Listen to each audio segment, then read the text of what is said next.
이제 검토드릴 주제가 개설 등록 취소하고요. 업무 정지 사유라고 하는 것이 있게 됩니다. 그래서 자, 우리가 개설 등록 취소라고 하는 게 절대적 등록 취소 사유라고 하는 것이 있고 임의적 등록 취소 사유 있는데 임의적 등록 취소 사유는 매무초, 직상정토, 시단. 요게 이제 임의적 등록 취소 사유자 6월의 업무 정지 사유가 되게 됩니다. 근데 요건 이제 할 수 없고요. 그저 외울 게 절대적 등록 취소 사유 요거 하나만 기억을 하시면 됩니다. 다만 이 문제를 구성할 때 이렇게 구성합니다. 자, 문제 구성할 때요. 절대적 등록 취소 사유하고요. 절대적 등록 취소 사유하고 지금 임의적 등록 취소 사유를 비교하는 것이 임의적 등록 취소 사유를 비교하는 게 첫 번째 출제 기술 또는 절대적 등록 취소 사유하고요. 절대적 등록 취소하고 그 다음에 업무 정지 사유를 비교하는 것이 또 하나의 출제 포인트. 그 다음에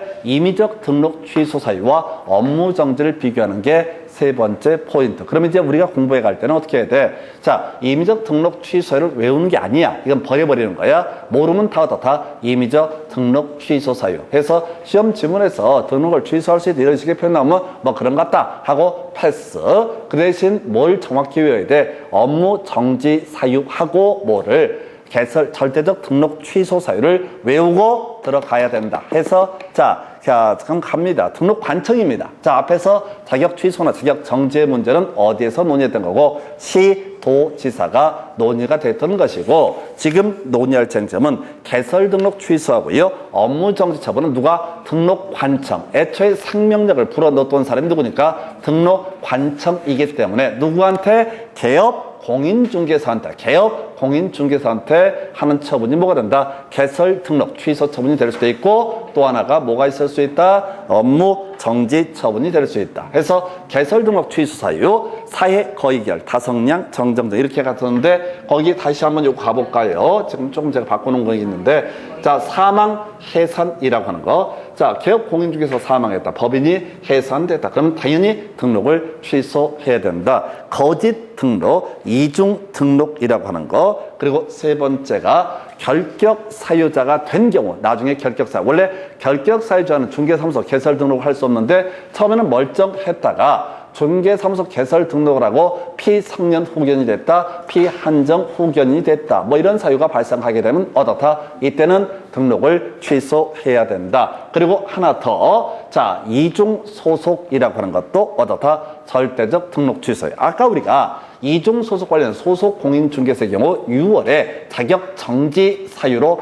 했었고요. 그 다음에 개업 공인중개사가 자기 가게 갖고 있으면서 딴 데 가서 밤에 투잡을 한다, 중개업을 한다. 그러면 아예 기존에 가지고 있던 개설 등록 취소 사유가 되게 된다라고 해서 결과적으로 사해의 거의결이 야까지 해서 사망, 해산, 거짓 등록, 이중 등록, 결격 사유자, 결자, 그 다음에 이중 등록의 이자, 사회 거의 결의 이렇게 이제 가겠고요. 그 다음에 성증, 정정, 자, 정 이렇게 가게 됩니다. 해서 성증, 정정정 해서 자, 다른 사람에게 자기 성명 또는 상호를 사용해서 중개 업무를 하게 한 경우 등록증을 양도대여한 경우 그렇다 치고 여기서 이제 출제 이슈가 되는 것은 정정정에서 도배해버립니다. 앞에서 우리가 그런 거 있었죠. 자격 취소 사유 얘기할 때 정정정을 가지고 도배를 하듯이 이 파트에서는 자 보십시다. 사회 거의결이 성증 정정정이라고 했을 때 우리가 외울 때 어려운 게 뭐야? 제일 뒤에 정정정이 어렵거든. 왜 사람들이 외울 때마다 사회 거의결이 그 다음에 성증 정정정에서 앞쪽부터 외우기 시작하다 보니까 개판이 돼버려. 그래서 시험 문제는 거의 반 정도가 특히 요즘 문제 대부분은 정정정을 가지고 출제 쟁점을 삼습니다. 나머지 사망, 해산, 거짓 등록, 이중 등록, 결격 사유자가 된 경우 이중 소속 여기까지 알 수 있어. 성명 또는 사용을 사용해서 중개 업무를 하게 하거나 등록증을 양도대여하는 경우 다 여기까지 이해돼. 그런데 지금 투자 이미 한 번 사고 쳐서 업무 정지 처분을 때렸습니다. 근데 쌩 까고 중개업을 하게 된다라고 하게 되면 이때는 등록을 취소해야 된다. 너무 쉬워서 안 나와. 두 번째 이슈. 자격 정지 처분을 받은 소속 공인중개사 일 잘한다고 이 사람을 고용해서 중개 업무를 하게 한다. 이건 이제 시도지사에 맞짱 뜨는 작태거든. 그래서 등록을 취소해야 된다. 그리고 이 문제에서 제일 어렵고 제일 중요하고 제일 확률 높은 것이 자, 삼진 아웃제, 업무정지, 업무정지, 업무정지. 딴 건 다 몰라도 사회거의결의, 성정, 정정정 중에서 제일 마지막 나와 있는 이 정정정만은 줄줄 외우셔야 됩니다. 그 중에서 세 번째 항목, 지금 1년 동안요, 업무정지 2번 때려 맞고요, 세 번째 업무정지 사유가 발생을 했다. 이선 포인트가 뭐야? 업무정지의 포인트를 두는 거예요. 중간에 과태료 처분을 받았던 말았던 그건 별로 중요한 게 아니고, 자, 삼진 아웃제 업무정지로 세 번째 사유가 발생되게 되면 이때는 뭘 해야 된다? 이때는 아예 등록을 취소해야 된다. 문제 반 정도를 요즘에 차지하고 있는 것이 바로 다시 업무정지 처분이 있게 되면, 다시 업무정지 처분 등을 받게 되면은 이때는 어떻다? 바로 등록을 취소해야 된다. 이도 저도 싫으면 최소한 알고 가야 되는 게 절대적 등록 취소 사유에서 정이라고 하는 거, 정이라고 하는 거. 요게 논의의 포인트가 되게 된다 해서 사회 거의결의 성정, 정정정에서 다 외우는 게 중요한 게 아니야. 정정정, 그것도 세 번째 정에서 업무정지, 또 업무정지 사유가 발생하면 1년 사이에 발생하면 이때는 어떻다? 반드시 등록을 취소해야 된다라고 하는 거, 요게 이슈가 되게 됩니다. 그래서 사회 거의결의 성증 정정정이라고 하는 거, 사회 거의결의 성증 정정정이라고 하는 거, 이게 바로 절대적 등록 취소 사유가 되게 된다라고 하는 거, 사회 거의결의 성증 정정정이라고 하는 거, 요렇게 논의를 삼게 됩니다. 그래서 사회 거의결의 성증 정정정 이렇게 돼 있고요. 그 다음에 이제 이슈 삼아 내야 될 것이 등록증의 반납 며칠 7일 이내. 그래서 얘기는 더럽게 길게 했는데, 자, 사실은 그 나머지 사회 거의결의 성증 정정정 중에서 마지막 정, 요거 하나가 거의 문제의 반 정도를 차지하게 됩니다. 해서 다시 업무정지 처분, 이게 출제시. 임의적 등록 취소에는 보지 않고요. 자, 그 다음에 이제 여러분 등록증 반납도 별 쟁점만 되고, 업무정지, 우리 중간에 앞에서 계속 해왔던 얘기들이 되겠습니다. 해서 자, 업무정지 사유 관련해서 하나 체크를 해볼게. 요거는 간단히 듣고 버리시면 되겠다. 자, 청문 사유. 여러분 자료는 빠져 있는데, 자, 아까 앞에서 자격 취소할 때 청문 실시해야 되고요. 그 다음에 별로 중요한 거 아닌데, 거래정보사업자 국토부 장관이 아까 지정을 취소할 수 있다, 이 주제 있었잖아요. 이때도 바로 청문 실시해야 되고요. 등록 취소할 때도 청문 실시해야 되는데, 이런 건 큰 쟁점은 되지 않습니다. 영원히 목을 끊어버릴 때, 생명을 끊어버릴 때, 그때 청문 실시한다. 큰 쟁점 안 되고요. 이제 업무정지라고 하는 거. 일단 대상 자체가 누가 된다? 바로 개업 공인중개사를 대상으로 해서 어떻다? 업무정지 처분을 하게 된다라고 하는 거, 요렇게 그림 잡아야 돼. 이미 외우셨습니다. 앞 시간에 공부하실 때 보셨어요. 3인전 확확 거거통 6등 과금 이렇게 가게 될 텐데, 6등 과까지만 가시면 좋겠고, 6등 과공이구나 해서 다시 개념을 봅니다. 해서 3월 기준에 업무정지 사유. 자,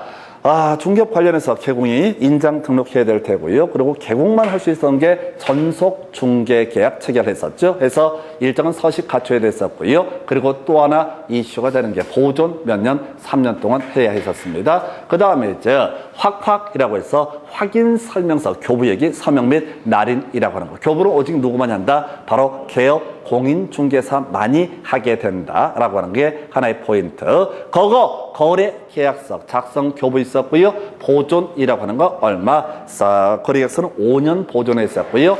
거래계약서에 서명 및 날인도 해야 했었다라고 봅니다. 그 다음에 통보하지 아니하는 경우, 이게 뭐가 된다? 허위 매물 사건. 우리 거래정보망에서 중개가 완성됐을 때 통보해야 되고 통보하지 않게 되면 3월에 업무 정지 사유 이렇게 보셨고요. 그 다음에 6월 기준에 업무 정지 사유 등록 결격 사유자를 고용을 했을 때 고용하는 사람은 누구야? 개업 공인중개사. 별로 중요하지 않습니다. 그럼 두 번째 최근 1년 이내 이 법에 의해서 2회 이상 업무 정지나 과태료 처분. 세 번째 처분이 과태료 처분이 됐을 때 과태료 돈으로 때릴 수 있는 것이 아니라 바로 6월에 업무 정지 사유. 결국은 아까 자 3진아웃제 업무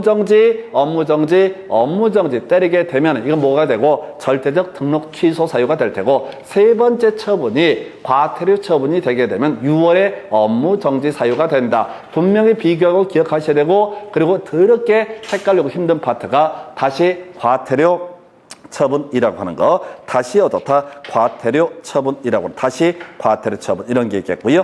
그 다음에 거짓 공개 아까 거래정보망에 중개 대상물에 관한 정보를 거짓 공개했을 때 요것도 어떻다 지금 바로 6월 기준에 업무 정지 사유라고 봅니다. 그 외 임의적 등록 취소 사유 이게 어려워. 아까 뭐가 있었냐면 임의적 등록 취소 사유에 내용을 보진 않았지만 매무초 직상 증투 시단 요거 소속 공인중개사는 6월에 자격 정지 사유고 개공한테는 임의적 등록 취소 사유이면서 6월에 업무 정지 사유가 될 수 있다. 근데 이걸 외울 수는 없어요. 완벽해질 수는 없습니다. 그래서 3인전 확확 거거통 6등 과공까지 이게 업무 정지 사유. 그래서 이게 업무 정지 처분. 누가 합니까? 등록관청에서 처분을 하게 됩니다. 등록관청에서 업무 정지 처분을 하게 됩니다. 해서 요건 사안은 좀 간단하게 가게 되는 거죠. 해서 6월에 업무 정지 사유 보셨고요. 자, 그래서 여러분 교재 가지고 설명드렸군요. 편집이 잘못되어 있네. 해서 등록관청에서 뭘 한다? 업무 정지 처분을 하게 된다. 그런데 제척기간 얘기가 하나 여러분 자료에 나와 있습니다. 제척기간 3년. 맨날 시험에 2년 나옵니다. 그래서 하도 시험 문제 2년 나오다 보니까 나중에 헷갈려버려요. 3년인지 2년인지. 제척기간 3년. 해서 업무 정지 사유가 발생하더라도 3년 경과가 되게 되면 어떻다? 더 이상 업무 정지 처분을 할 수가 없다. 이유는 그렇습니다. 소공은요, 자격 정지 사유 이런 것들 제척기간 없습니다. 근데 개공에 대해서 제척기간을 두지 않고 업무 정지 처분을 때리게 되면 모든 중개업소 문 닫아야 되는 문제가 발생합니다. 그래서 제척기간이 있고요. 재량 범위라고 해서 6월을 초과할 수 없다. 나머지 똑같습니다. 소공에 대해서 3개월 기준의 경우 1.5에서 4.5개월, 6개월 기준이 됐을 때 3개월에서 9개월처럼 오인할 수 있는데 6월을 초과할 수 없다라고 하는 거. 이 정도가 업무 정지 사유 등에 관한 주제가 되겠습니다.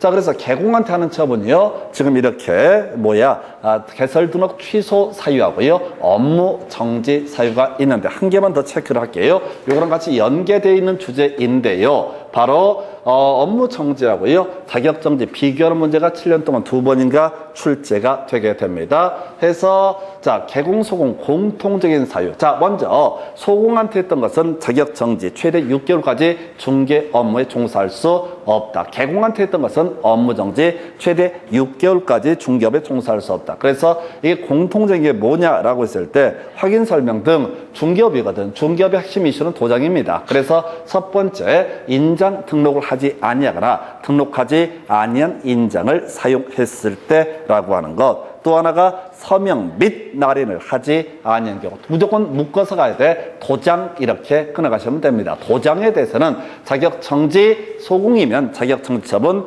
개공이면 어떻다 업무 정지 처분을 하게 된다라고 하는 거. 요게 하나의 이슈가 되게 될 것이고요. 나머지 비교하게 되면 처분권자 자격 정지 처분은 교부시도지사가 담당하고요. 업무 정지 처분은 누가 한다? 등록관청에서 담당을 하게 된다. 개공한테는 업무 정지 처분을 하고요. 소공한테는 자격 정지 처분을 하게 됩니다. 제척기간 기억해야 되죠.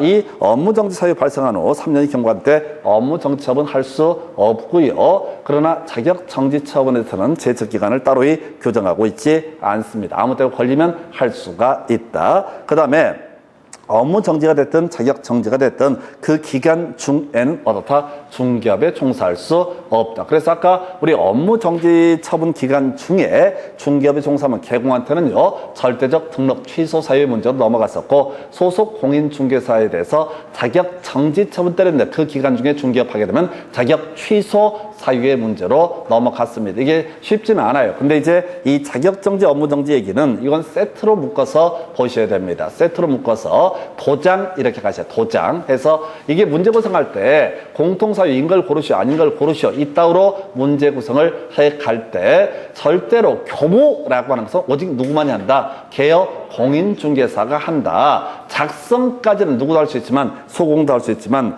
교부라고 하는 것은 어떻다? 교부라고 하는 것은 오직 누구만이 할 수 있다. 바로 개업 공인중개사. 그래서 이게 공통사유 물어볼 때 도장에서 기억나면 좋겠지만 안 되더라도 최소한 교부는 누가 한다? 개공만이 한다. 그거 알고 있으면 문제 다 해결할 수 있게 구성을 해주게 됩니다. 그래서 자 이렇게 해서 개설 등록 취소 처분 얘기하고요. 업무 정지 처분. 다시 정리하면 개설 등록 취소서 제일 중요한 게 정정정. 그중에서 마지막 정의됐던 게 뭐가 있습니까? 업무 정지, 업무 정지. 세 번째 업무 정지 사유에 발사 걸리게 되면은 이때는 개설 등록 취소해야 된다. 취소하면요 등록증 7일 이내 반납해야 될 것이고 업무 정지 사유. 자 하여튼 임의적 등록 취소에는 포기하시고 업무 정지 사유 3인 확확 거거통 6등 과공 이런 식으로 해서 3개월짜리 업무 정지 사유와 6개월짜리 업무 정지 사유. 그래서 결과적으로 임의적 등록 취소 사유를 외우지 않더라도 어떻게 할 수 있다? 요렇게 세팅을 할 수가 있겠고요. 제척기간 3년이라고 하는 거. 그 다음에 자격정지, 업무정지 공통적으로 6월 초과할 수 없다. 그리고 비교하는 문제. 자격정지 사유와 업무정지 사유 공통적인 사유는 도장이라고 하는 거. 자, 인장 등록이 있었고요. 서명 및 날인, 서명 및 날인이라고 하는 거. 요렇게 개념을 삼게 됩니다. 그래서 요 정도가 소위 이제 업무정지와 자격정지 처분에 관한 사유 이렇게 해석을 하게 됩니다. 그래서 이 정도 보셨고요. 나머지 다음 시간에 이어서 관련한 부분들 체크해 드리겠습니다. 여기까지 하겠습니다.